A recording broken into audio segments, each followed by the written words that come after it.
I will. Okay. So please bear with me. Less balls. Just okay, so what are we covering today? So these are the topics that when I put a post out to you guys, I asked what were the things that you struggled with most. These were some of the main things. I'm only going to touch, I have to apologise, I didn't get through to the gut health because I started unravelling things and it's just not going to be enough for me to actually cover in an hour. So that's something that we'll do at a later stage and I'll do a Facebook Live on it.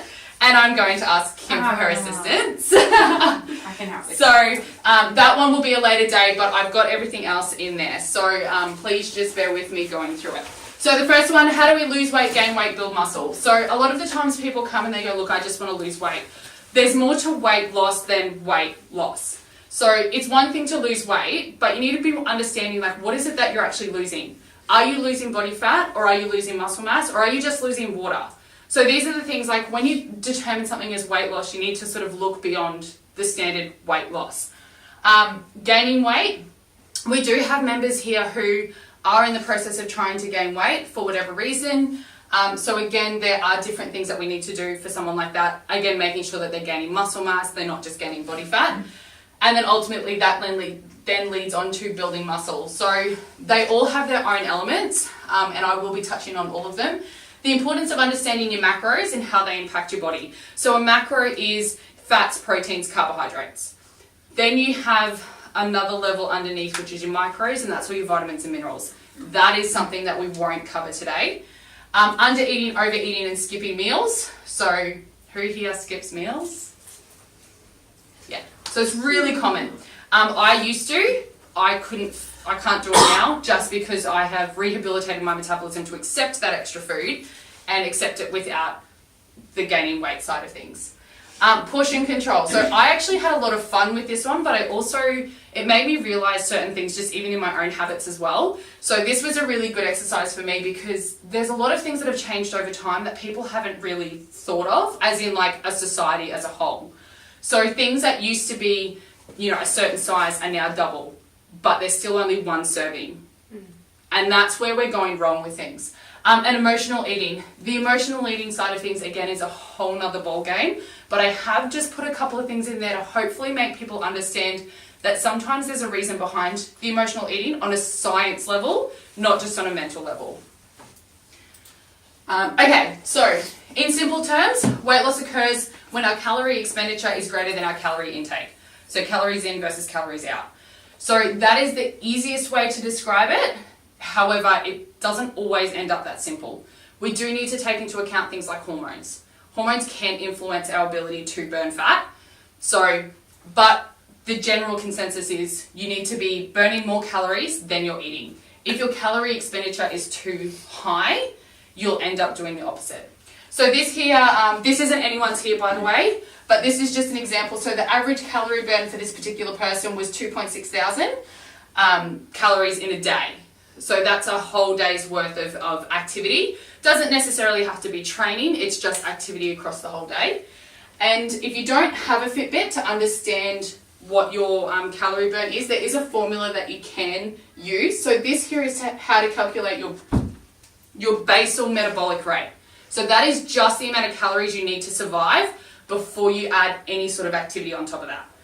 So generally on average, in a training session here, you'll burn about 500 calories. So then you have to add your day-to-day activity on top of that. So for most people, anywhere to about 500 to 1,000 calories. So whatever your basal metabolic rate is, add 500 to 1,000 calories on top of that, and that's how much you need to be eating on average. Without going into too great a detail, I do have a macro calculator that's been created for all of you guys. I just need to learn how to send it out to you. The guys created it for me, the website's all ready to go. I just need to create your profiles and send them out. So once I've got that, there's a calculator in there that you can plug your information in and it's going to spit the data out for you. Okay, so what is body composition? So it's a breakdown of what our body's actually made up of. So we've got skeleton, organs, muscle, body fat, arteries, all those sorts of things. So it's not just as simple as this is what my weight is. Like there's a lot that goes into it. So this diagram here is something that I really like to emphasize with people, back in the day, BMI used to be what people would use to determine whether you fit into the category of underweight, overweight, obese, normal. This here is a perfect example as to why that no longer applies. So I don't know if you guys at the back can see, but you have a gentleman here who weighs in at 250 pounds. He's 6 feet 0 inches. You have another gentleman who weighs 250 pounds, who is 6 foot neat, and their BMI is exactly the same. So it's very evident in that they're not the same. Their body isn't made up the same. So that's where we're looking at here in your body composition, which is a breakdown. So you've got your male, which we're not really focusing on today, but then you've got the female. The big thing that you'll notice there is there's an element of essential body fat, and then there's the non-essential body fat. So essential body fat we have to have. Like as females, we need fat in our system to regulate our hormones.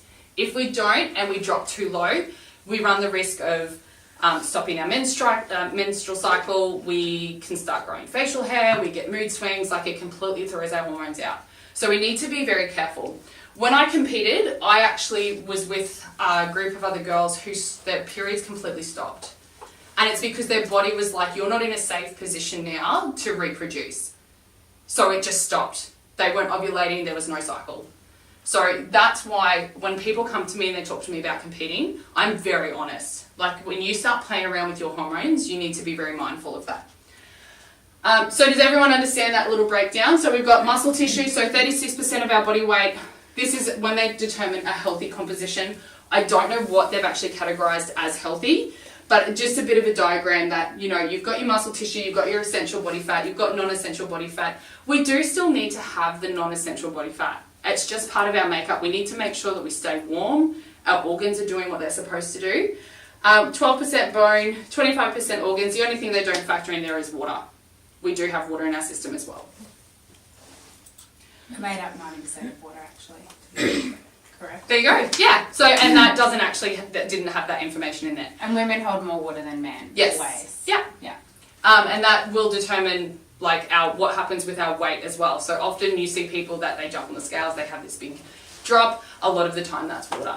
And when we're going through our cycles, we will actually have periods where our water levels are up. Generally, is it during ovulation? I don't know exactly about. I think it is. Yeah. So we tend to retain more water during that time. So that's, again, another reason why jumping on the scales can be the worst thing that we put our bodies through. And that's also why we only do the scan here every 8 weeks.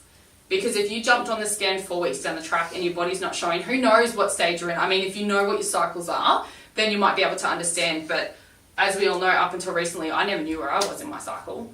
So I could jump on that scale and it would show me that, you know, my weight may not have changed, and to think that you've just spent the last 4 weeks really focusing on it and the scales are showing you something different, that's why we don't try and do it as regularly. So as I mentioned at the start, in order to change our body composition, we need to change the makeup of our body. So we're wanting to go from weight loss to fat loss. So, and this is just a general, based on why people start training, that's essentially their first initial goal. So weight loss is the total amount of weight. It doesn't determine whether it's fat, muscle, or water. It's just simply how much weight disappears off the scales. So fat loss is when we're actually starting to convert our fat stores into usable energy, and we're burning it out on that floor and everywhere that we go. So ultimately, I would like to think that we would all prefer to do fat loss rather than weight loss. I've been training for weeks now. Why aren't I losing any weight? This is something that I come across all the time. So, this is 2 kilos of fat. This is 2 kilos of muscle. Fat doesn't weigh more than muscle. It has a larger area of space. So, when we're dropping fat, but we're gaining muscle, we are changing the composition of our body. So we look different, because we've gotten rid of this much and replaced it with this much. And so the body does start to change. I actually found this little cycle really interesting. So, and I don't know whether this is something you've seen, Kim. So we go through a phase where our body, I keep standing on the thing. Our body goes through and converts fat into usable energy, but that fat cell then fills up with water. And then the body goes, well, I'm just waiting for the next lot of fat cells to come in and so that I can replace it. But then what eventually happens is the water ends up disappearing from the fat cell and the fat cells are gone completely. So I've often used the term whoosh. I don't know if any of you guys heard of that. It's not a technical term, but it is a term that gets around in the fitness industry. You have a whoosh where all of a sudden, like, you just feel like the weight's just gone. You've had a few experiences of those yourself. There was halfway through the challenge, like the last challenge that Ash did, it was like all of a sudden she'd just come in, she'd just look like a completely different person. And it's her body's just let go because it's realised that it doesn't need to hold on to this stuff. Am I going too quickly for anyone? I'm trying to get through things. Okay, cool. So, We're used to you talking. lovely. All right. So eating for composition change. So understanding your macros. So like I said before, we've got proteins, fats, carbohydrates. There's talk about the fourth macro being alcohol, but we all know how I feel about that. So we're just sticking to these three. Sorry to interrupt, it's not a macro. No. It's classed as a macro in the nutrition world because when you drink alcohol, your body metabolizes it Yes. before it metabolizes Anything else. And it also has the same kilojoule content as fats. So it's like 20, I think fats are 37 kilojoules per gram. So 9 calories. Alcohol's 28. Yeah. So if your body's metabolizing alcohol before, so if you're drinking heaps of alcohol and then you're eating, Yeah. your body's going to metabolize that first, and it metabolizes it slower Yeah. than what it does. Yeah, so that's why it's classed as a macro. So are they They don't- acknowledging it now? So they don't class it as it like. The man is like, are they? Because I am like, when will one be a macro? You will be shocked at what I'm about to tell you. So they don't class it as separate. It's hard. They talk about it because Yeah. it has a high kilojoule Yeah. content, and because majority of people drink alcohol. Yeah. So they talk about it in the sense that your body needs to use that fuel Yeah. before it needs. And often we drink alcohol and then go to bed.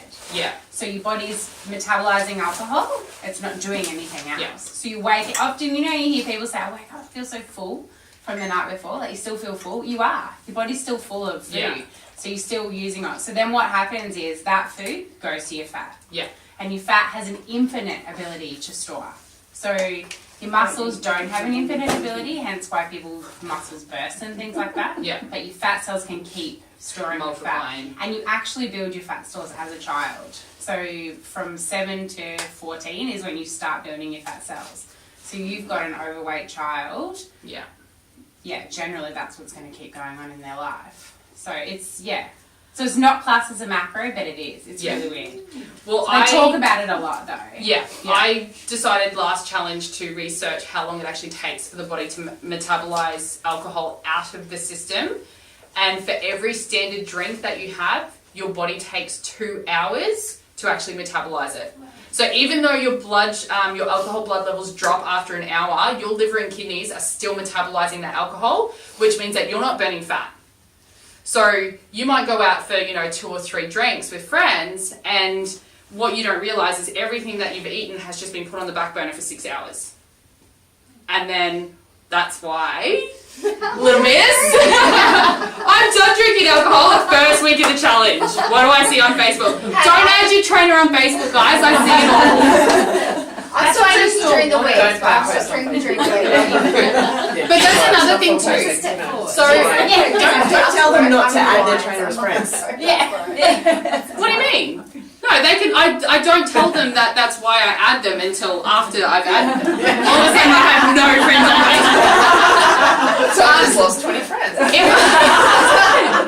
If I get the chance, I do want to show you. It's going to shock you guys, but I want to show you what one drink every night adds up to over the course of a month. So we'll just see if time allows us to do that. So getting back to it, the main 3 that we're focusing on today is protein, fats, and carbs. So the role of protein, I'm going to keep things basic so it doesn't overwhelm you.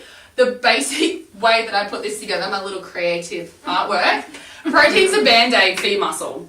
So when we train, we're tearing the muscle. That's why we get sore.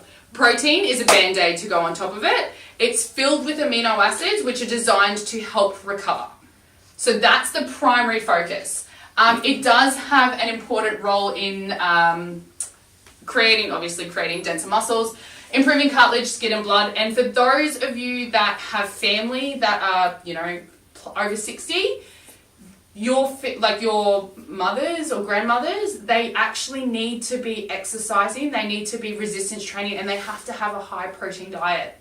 Studies have shown that they did 2 studies over the age of 30 and over the age of 55 in weight training and weight training with increased protein levels.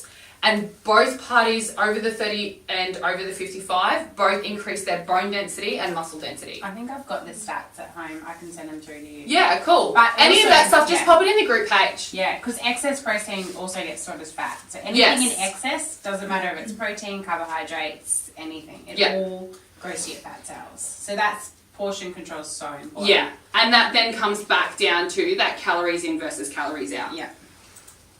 Role of carbohydrates. So this, there's a lot of information in this. I'm going to screenshot it and send it into the group page just so that I'm not standing there reading it. Carbohydrates get a bad rap, but they don't need to. Like if you told me, well, I have been down the path of having no carbohydrates and it's shit. Like our carbohydrates are designed for brain function. Like that's probably one of the big things. And also to fuel our bodies. We take carbohydrates out of our diet and we end up moody as all hell. We've got no energy. All we want to do is sleep. And then we expect our body to perform in the gym. So it's not that we can't eat them. It's when's the best time to do it. So as I've said to most people, we need, where's the little section here? So our body has enough glucose to fulfill its current needs. Excess glucose can be stored for later use. So that is when it becomes a problem. When we eat too many carbohydrates, we've filled the muscles full of what they need, and then the rest gets stored for later use. So what we want to do is we want to stick to pretty much what our body needs in order to go into a training session. We train, we deplete our body of those glycogen stores, and then we want to replenish them, and that's it. Then we spend the rest of the day eating foods that are more tailored to what our goals are.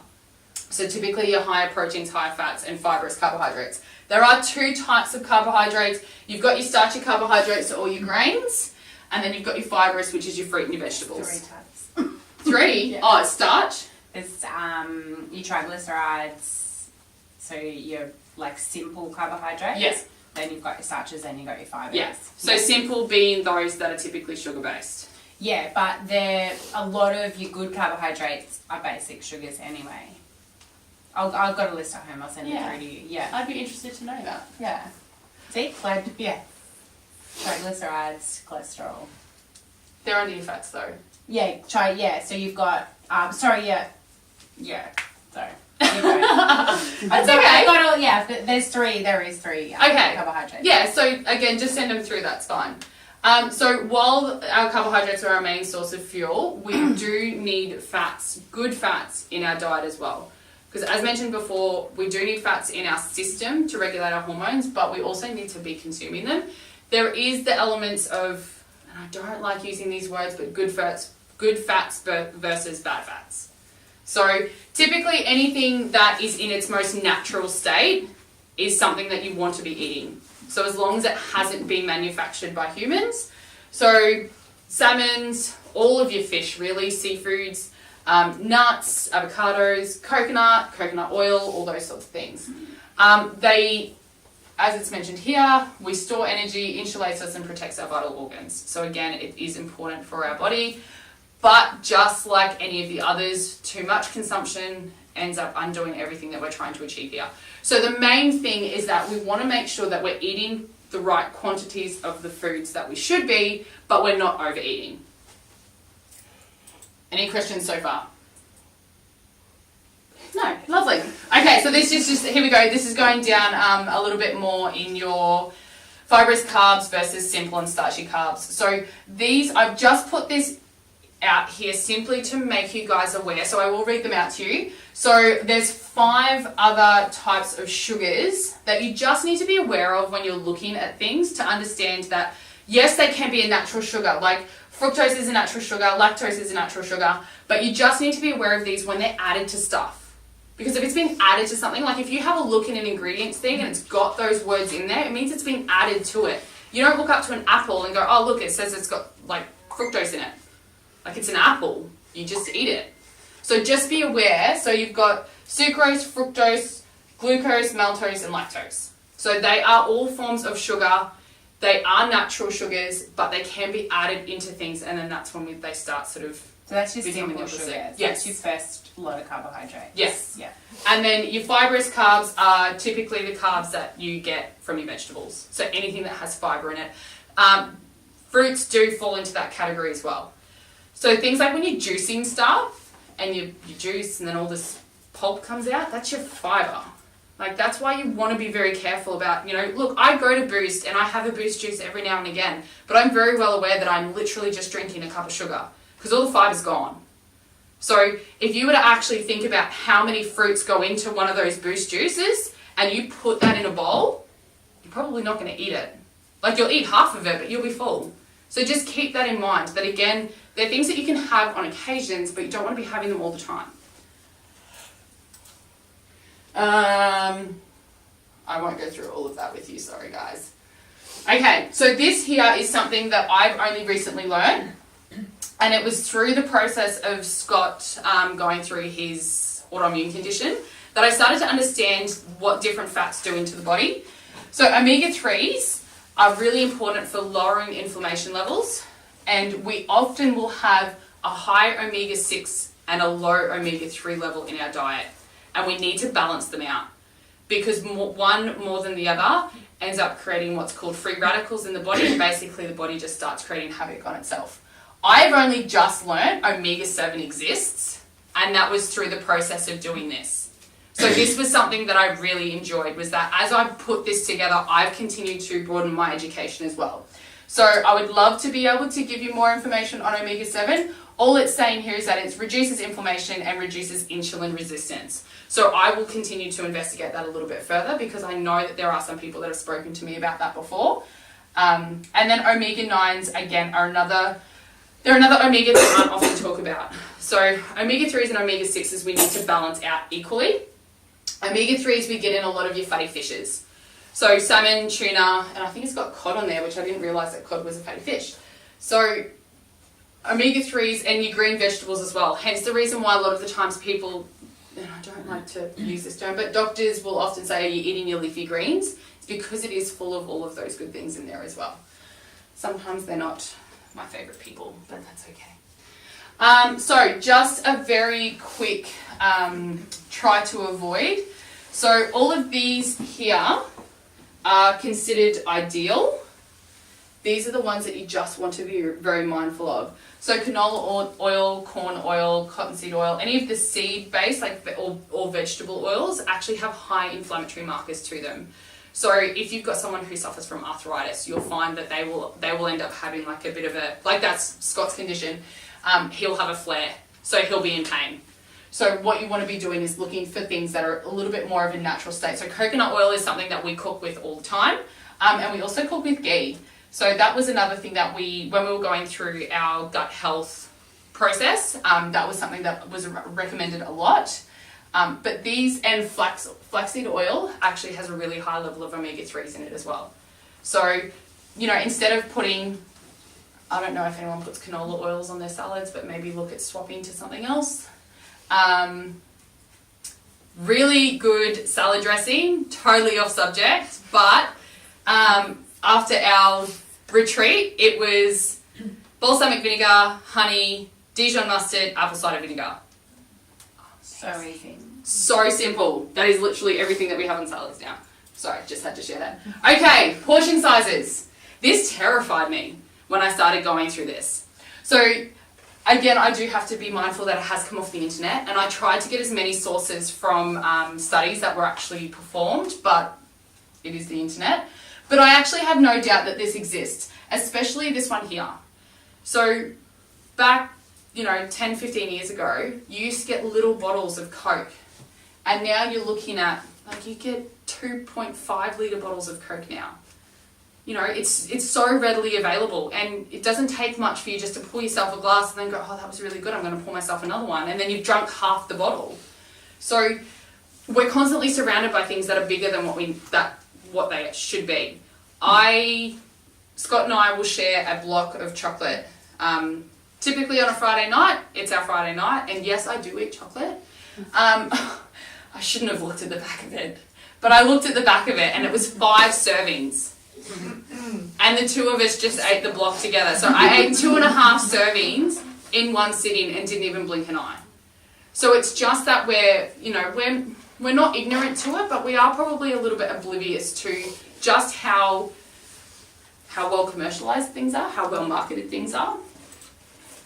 So this here is a really great visual, and if you guys want to take a photo, go for it. I will put it up on the group page as well. So when you're maintaining or on a moderate workout, you want to have roughly half of your plate full of fibrous vegetables.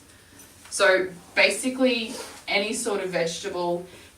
I'm a slight disagreement with corn just because it is hard for the body to digest. Anyone notice when they go to the bathroom after eating it, it's still there? Yeah. So we do want to have an element of grains, especially after a training session. So we want to have that source of carbohydrates. Doesn't necessarily have to be grains. Can be sweet potato, even white potato. Like people go, oh, it's white potato, it's not good for you. It come out of the ground and is now on your plate. No one's done anything to it. And then you've got your source of protein. If you're wanting to gain muscle, so you go half in vegetables and then you're splitting the other two. If you're gaining muscle or it's a really heavy training session, so for those of you that are doing the small group sessions at the moment, you can afford to have that extra element of carbohydrates because your body is demanding, because we've just floored you. Or Amanda, so when you do your back-to-back sessions, that's when you need to have those additional carbohydrates.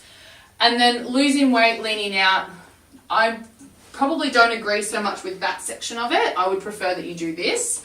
But on your rest days. So when you're not training and you're just, plodding around the house, doing general lifestyle work, you don't need to have as many of those starchy carbohydrates. You typically want to be doing your fibrous vegetables and your protein sources and good fats. Okay, so portion sizes. So again, I'm not one to say that you need to weigh your food, but just be very mindful of things. Things like when you go to the butchers, or not the butchers, but like Coles and stuff, and you see like what a piece of steak is. I tried to look for a piece of steak that was 100 grams the other day. Doesn't exist. 250 grams was the smallest I could find. Yeah.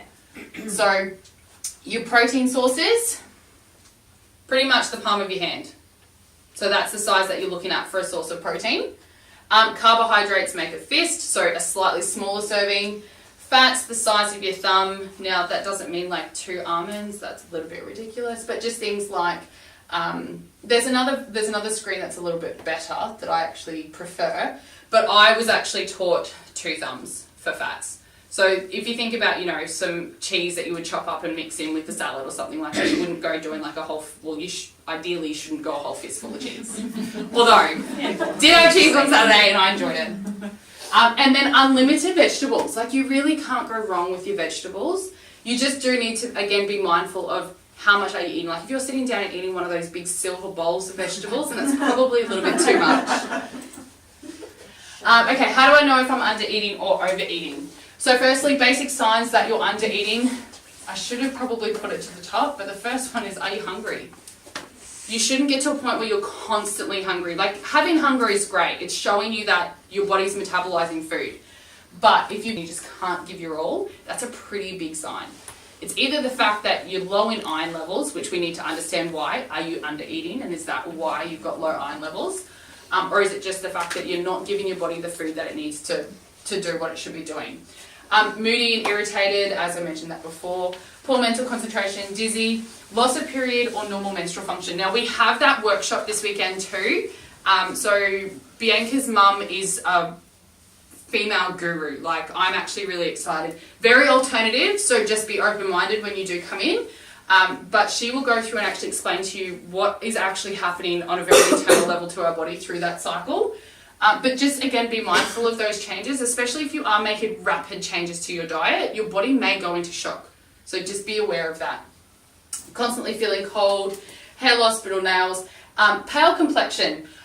I want to just elaborate on that. It's not just if you're pale. It's things like if you're losing the colour under your eyes or if you're losing the colour in your lips. Like they're all signs that your body's starting to freak out a little bit. So I kind of put this together based on conversations I've had with people. Does your day look like this? You get up, you start your morning with a coffee. I'd like to think that, some of these habits aren't quite what you guys do. Lunch is a chicken and salad sandwich. My children wouldn't leave if I didn't have a coffee. Well, no, I just more so mean that you're eating more than what this is Yeah. showing. And you've got a steak and salad for dinner. Does that look like an okay meal plan? No. I'm glad that everyone said no. That's really common. It is really common that I get people that don't eat breakfast and then generally they're not eating lunch until 2 o'clock. And it usually is something good. Like it's generally something that's not all that bad. Like you're not eating, a Big Mac meal and fries, like you're having a chicken salad sandwich. You feel like that's a good thing. So total calorie intake is only 1,000 calories. So that's all based on this. Oh, I did say that there was 2 coffees in the day. So that will be where the extra, see, I'm brilliant at math. Okay, so they're not bad food choices, but they are incredibly low. So everyone got an in-body scan. That's part of, that is, I think there's only, hi. So everyone else that's here has had a scan before. So in this scan, when you guys go home, I just want you to look down in this corner here. It actually shows you what your basal metabolic rate is. So this is how many calories you need just for your body to function before you even get out of bed.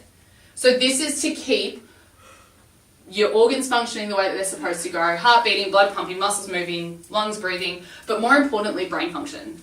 So even when you're in hospital and you're comatose, they will generally have something going into you to keep you alive.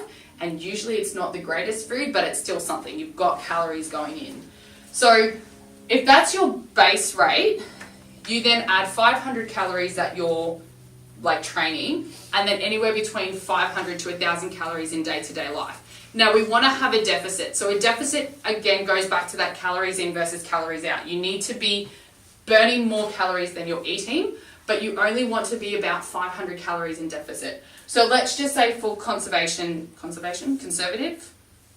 purposes, we're just going to chuck 1,000 calories on that. That's a training day. That's 500 calories burnt on the gym floor, plus 500 calories in day-to-day life, and then an extra 500 calories just because it kind of happens, but we're going to ditch 500 of those. So 2,500 calories still allows this person to drop roughly half a kilo a week. So this was the reason that I asked you guys to post your Fitbit results. Look at the average most people are burning. And this is people in this room. Now, these aren't all the same people. So this is one person, this is another person, that's another person, and that's another person. We can all see that on average, it's typically 2,500 calories that you're burning. Now let's see if my technology... What if they were only eating that much food? You've now given yourself a 1,500 calorie deficit. Your body is not going to be happy. So that's when it becomes really important to understand if you're under eating. That'll actually slow your metabolism. Yeah. So your body, it will slow your metabolism to stop burning anything, and then it continues that slow metabolism burn. You'll actually burn muscle. Yeah. So we've got to remember that muscle is a combination of protein and carbohydrates together. When the body has nothing left to burn, the second easiest thing for it to go to is muscle, because once upon a time, it used to be carbohydrates. And then once that's gone, it's then going to go to the fat cells, but unfortunately those fat cells are designed to protect your organs, so the body's not going to give them up all that easy. So then, as Kim's saying, everything just slows down. And that goes back to that sluggish feeling. Now, this is where we go on the flip side in are you unconsciously overeating? So these two pictures here, Kim, you're not allowed to answer. Can anyone tell me what they see differently between those two photos that could have such a massive jump in calories between them? There's more Portion avocado. size. Yeah. So these are things that we need to be mindful noodles of. on that one? No, that's just the, No, that's just the lettuce, is it? well, I don't know. Is there There's some noodles down in there. noodles? Yeah, I think there's still some noodles in there. But yeah, so you're right. So going back to understanding whether you're eating the right quantities of food. So you do have more protein in this bowl than you do in that one. And as said before, protein will still convert into fat cells if it's not being needed. And same, so any fat product that you have, avocados, or almonds, coconut oil, any of that sort of stuff is higher calorie dense. So you can end up overeating more peanut butter. You can end up eating more without realizing because it has more calories in it. So this one here, so you've got apples and almond butter, or flax butter was the option. 455 calories just in that snack versus cucumber and garlic hummus, which is 147. So it's just being mindful of how big your portions are. So when you're getting things out of a jar, look at the back and actually find out how much a serving size is. And just become aware of that. And actually, if you need to, measure it out. Measure out the serving size and then go, okay, I was probably eating 3 of those. So maybe I need to cut some of that back. And it's not about not being able to enjoy these things, it's just being aware. Oh, what did I do? Oh, have I just got a copycat in there? Yeah, I do. Never mind. So, I just decided out of curiosity. Now, I will be the first to put my hand up. I used to eat McDonald's. Stacey and I have a very long history of the McDonald's in Mooloolaba. Tell the story. No. That won't happen. But we've all. I would assume that we've all at least some point in our lives done the McDonald's or the pizza or something along those lines. I decided for my own curiosity to put in a Big Mac meal because most people eat Big Mac meals. I can safely say I haven't had a Big Mac meal, but I used to do the McChicken. Big Macs are awesome. I'm honest. Do you know why? Sorry, you're losing me. This is how bad I used to be. Yes. I used to pull the lettuce off the McChicken meal and eat the McChicken meal with cheese. Oh yeah, I had the worst diet. Stacey will tell you that. This is the total calories in one meal. So this is where we can potentially be looking at that overeating side without realizing. Like we just think it's one meal of McDonald's, like it's not the end of the world. Yes, that's true, it's not. But if that's what you eat and your calorie burn is roughly around that 1,600 to 2,000 calories, then you've already eaten like 80% of your day's worth of calories in that one meal. But it's so good when you So bad.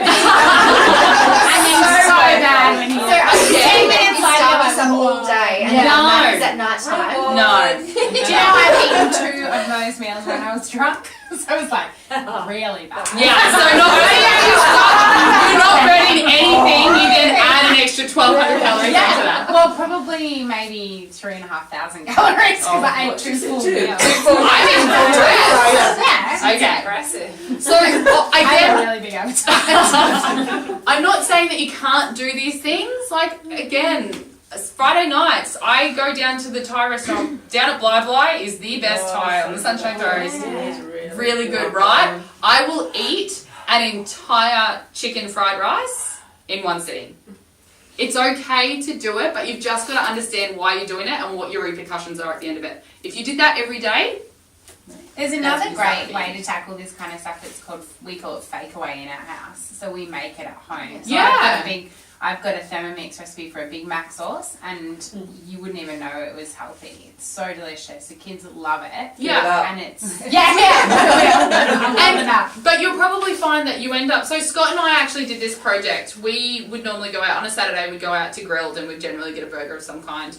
And we decided one weekend that we weren't going to do it. We were going to buy the ingredients. We actually saved ourselves like something like $35 by the time, because not only was it just that one meal, but we actually bought enough ingredients to do it again on Sunday.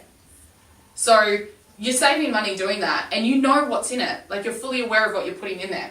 So you can still have those meals. It's You just can. making sure that you're doing it at home. Yeah. So this one here is a really good sign for you guys, just in the way of portion control. I actually thought this was really good. Ignore that. That's the only thing I didn't like about it.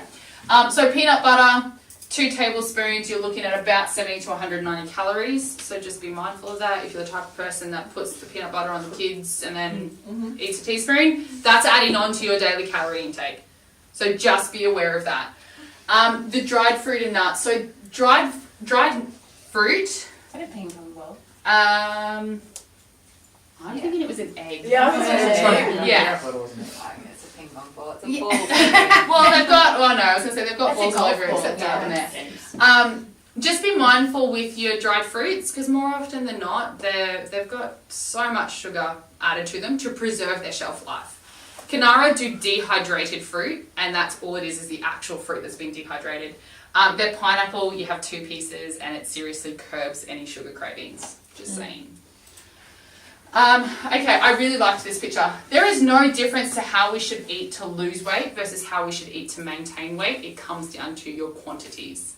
So one of the biggest things that I want you guys to take away from today is whatever you do now, you need to be able to do for the next 10 years. So if you're skipping meals for the sake of lowering your calories, you can't do that for 10 years. Your body's going to shut down. It's going to start slowing down and it's going to creep back up. How many of you guys have seen people or know of someone who's gone through this massive restrictive diet, has dropped all this weight, and then has rebounded tenfold? I do it all the time. Yeah. So we want to change that. Because I want nothing more than to see you guys in 5 or 10 years' time, whether we're working together or not, and say, you know what you taught me, I've implemented that and I've been able to keep this. Like, I've been able to keep my transformation. I'm now going 5 years, and yeah, I fluctuate 5 kilos, but it's 5 kilos. Like, I might need to just go to the bathroom. Wow. Just saying. Just saying. Just don't go in there after. Yeah. Not going in after you. Right. Okay, so skipping meals. So like I said before, we might think that skipping meals will reduce our calories. And yes, it does at the time. But what will often happen is that your other meals that you have for the rest of the day end up being bigger. So again, your body has slowed down. So the reason they call it breakfast is to break the fast of what you just did the night before. You've just gone, 7 to 8 hours without eating. Why would you prolong that? You can have something to eat. And if you were to, rather than have 2 large meals across the course of the day, if you were to have 4 to 5 smaller meals, but you're, oh my God, you used that word the other day. I don't know. You're feeling more satisfied because you have, satiation, that's yeah. it. Yeah. You've been able to eat throughout the course of the day. You've been able to keep your appetite low. You'll find that you won't have cravings. You won't have crashes. You won't get to 3 o'clock and go, God damn it, give me some sugar. There's a reason your body's asking for sugar at that time of the afternoon. It wants energy and it wants it quickly. The easiest way to do it is converting sugar. It's the simple way. So the body just goes, give me it and give me it now. And So it your will, body, so protein will satiate you. yes, and fats. Fats keep you satiated. Right. So when you eat a meal, your body goes, oh, I really like this. The protein will keep you happy for a couple of hours, like an hour or so. The fats will keep you going through to the next meal. Yeah, and So then your that's why fibre on should top of that. So fiber doesn't create satiation because your fiber, you don't actually use any energy from fiber. So your fiber just kind of cleans you out. Yeah. Okay. Yeah. I didn't know that. Yeah. Thank So it's you. just like a bulking agent for your 5 kilo burgers. That's why I eat so much fibre. Okay, so I spent far too long trying to research why we shouldn't skip meals, and the reason for it is because everything I opened was a blog. I tried to look at studies, and the only study I found was published on the Japanese culture. So there's actually been an increase in obesity over in Japan because they've actually stopped having breakfast over there. So they've started skipping their meals and there's been an increase in obesity. And as much as, it's still human population, I felt like it wasn't something that I could then go, well, this is why Australians are like that, because it's a different culture. But they used to be one of the, and they still probably are, in comparison to other countries, one of the healthiest countries around. And the evidence showed, I think it was like 455 people were involved in the study, and there was a direct correlation between skipping meals and obesity. That's all that I can simply say, but the amount of stuff that I looked at was just people's blogs and opinions, and that's something I need to say to you guys. When you are looking at researching stuff, go to accredited websites. Like, go to websites where it's actually a published study. It is boring to look at, there are no pretty pictures, but it tells you the evidence that you need to know. Look for peer-reviewed studies. That's what they're called. That's what we have to use in the study. Peer-reviewed studies. So you go and find ones that have been reviewed by other people. Yeah. Often professionals.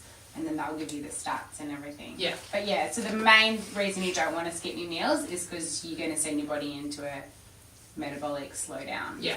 So you need to be eating, especially if you're training as hard as these girls are Yeah, training. Some of them absolutely. are training twice a day. They need to be eating lots. Now, this is a broad topic, but this is something that I will touch on, and it is towards the end, and I'm doing all right. Okay, so these foods, the way we look at food is literally where the emotional eating comes from. It's how we perceive food. Food doesn't have an agenda. It's not out to get us. It's not out to make us feel bad. But it's the way that we look at things. So the emotional side, I thought this was really cool. Eating this cookie will make me fat. No, it won't. The cookie's not going to make you fat. 240 calories, not optimal, but it's a nice treat. It's exactly the same thing, but it's how we mentally perceive it. So rather than looking at it and going, oh, awesome, I just ate this cookie, I've just ruined everything. It's like, cool, I ate a cookie, it was nice. Now I'm going to go and eat something really nice instead. Eating this asparagus will make me thin. It does the complete opposite to me. I look pregnant when I eat asparagus. No, an overall calorie deficit will make you thinner. So as I said before, calories in versus calories out. The more calories that you're burning within reason will have you dropping body fat. I've been bad, may as well eat the whole tub because I've ruined my progress already. Who's done that? Yeah. Yeah. So I have a theory with that. Why is it that we value this far more than we value ourselves? Who's dropped their iPhone, sworn, and then taped it up to save it for dear life? Me, I'm multiple. Why is it? I'm picking it up. I've gone, yeah, no, I don't want to do it. I don't want to pick it up. You don't want to pick it up? No, I guess it's But then when you do, if it is broken, do you protect it? Do you look after it and then replace it and get it fixed? So you get it fixed straight away. Yeah, okay. So why is it that we blow out on our diet? Why is it that we go, shit, I've ruined it, I'm just going to keep ruining it? It's like picking your phone back up and throwing it back down on the ground and just destroying it. Consequence, because it's visual. Exactly. That's a really massive statement. Did everyone hear that? No, I didn't. We don't love ourselves, we love things. So we need to change that. We can have a little portion of ice cream. So it says here, no, you consumed 150 enjoyable calories, which is probably what a serve is. And then you consumed another 1,000 calories. The latter is the part which ruined your calorie deficit. So you could have the ice cream if you wanted to. You've just got to make sure you just have that element of it and move on. Okay, I'm really going to hope that these work. I tried to get creative and have it play in, and it didn't work. So we're going to try this instead. So I thought these were I kept them quite like short in hope that we wouldn't go over too much. Come on. All this talk about food is really making me want to go. Yeah, I know. My I'm stomach's sorry. gonna swell, so it's gonna be sweaty I'm as starting well. to celebrate. It's called the Mine cephalic phase. doesn't. So you know when you go somewhere you're thinking, like you're driving, you're so I'm going to be home soon, Yeah, and you start totally drooling. That's the start of your body metabolism work. It's so incredible. You know That's what? why we actually eat. When I drive, Researchers at Princeton University have been studying how rats change their eating behavior if they're allowed to drink sugar water. The rats In a recent study, 43 cocaine-addicted laboratory rats Oh, yes! consumed protein or sugar water over a 15-day period. 40 out of the 43 chose the sugar. In another study, rats on a sugar water diet exhibited telltale signs of addiction, binging, craving, and withdrawal when the sugar was taken away. Food addiction is a real thing. It's not a metaphor. It's a biological fact. Studies show that your brain lights up with sugar just like it does with cocaine or heroin. In fact, sugar is 8 times more addictive than cocaine. So if you start your baby early on addictive, highly sugary foods, they're going to become addicted. Was that from the sugar film? no, that one was from Fed Up. Oh yeah. So, how do I get rid of that? Okay. So it's not as simple as just saying that you're not going to eat sugar anymore. Like, sugar does have, especially if you're coming from a background with higher sugar, like I used to eat a packet of lollies for afternoon tea. You know those sour straps? So eat all of those in one sitting. Yeah. I had a really bad diet. When I tell people I understand, I get it. Like, I was 20 kilos heavier. I get it. It's not easy. And it takes its time, but you've got to understand, like, you've got to actually research, and if you don't research, ask questions. Like, that's why the trainers are here. Like, that's why, I mean, Tash is new to the scene, but that's why we're here. Like, Tash has been on her own journey as well. We've all done it. Please forgive me, but I don't remember what this one was. It might actually be... This could be the last slide. Did I say that loud? There's no such thing as a good or bad Sarah's memory. from the I didn't hear it. That's just an ad. That's not what we're looking at. Here we go.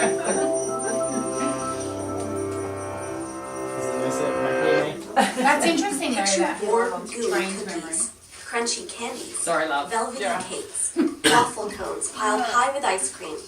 Is your mouth watering? Are you craving dessert? Why? What happens in the brain that makes sugary foods so hard to resist?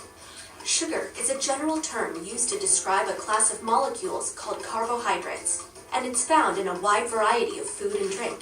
Just check the labels on sweet products you buy. Glucose, fructose, sucrose, maltose, lactose, dextrose, and starch are all forms of sugar. So are high fructose corn syrup, fruit juice, raw sugar, and honey.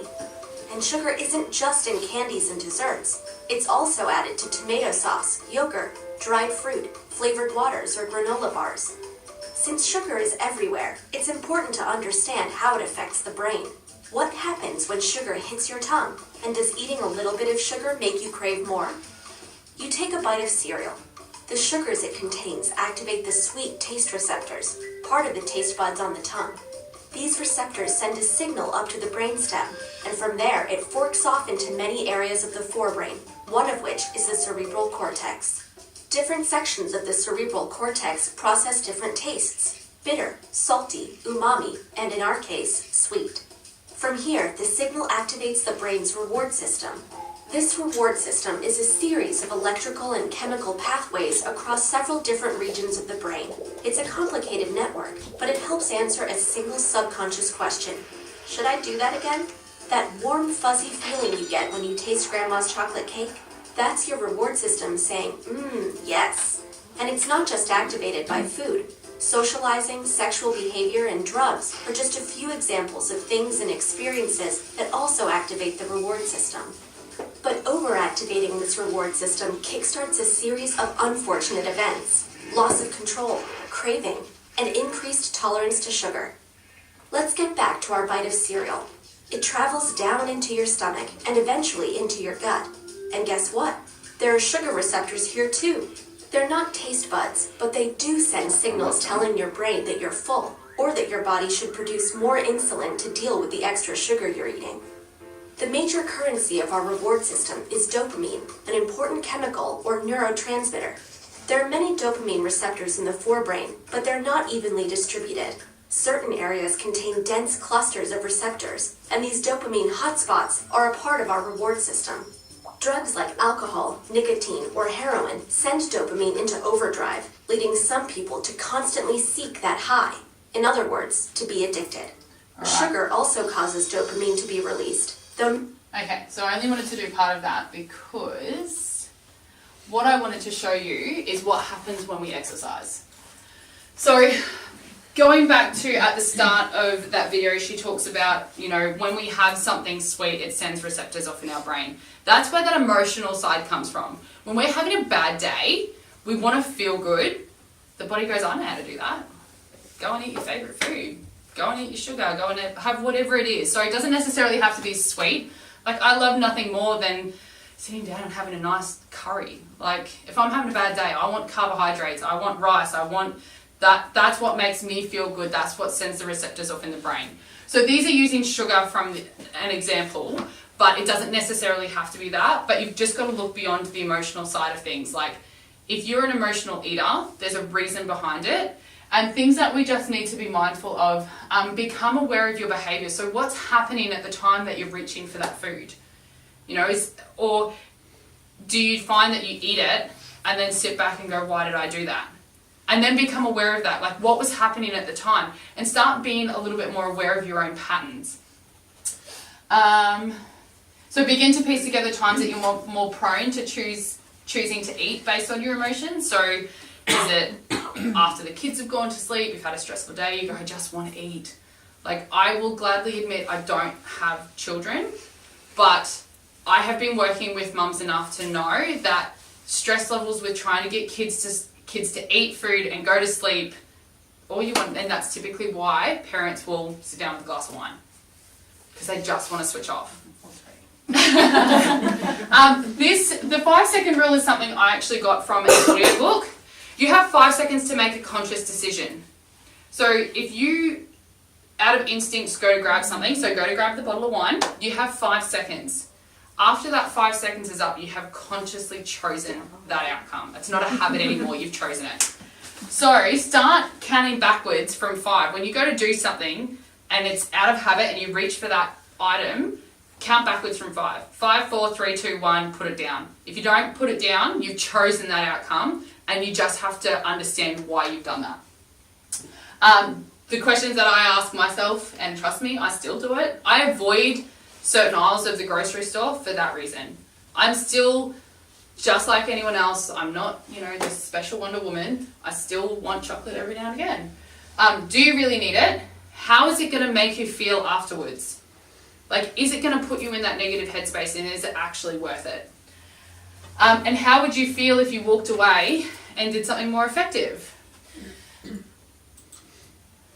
So I liked this image because I feel like we've all been there at some stage in our life.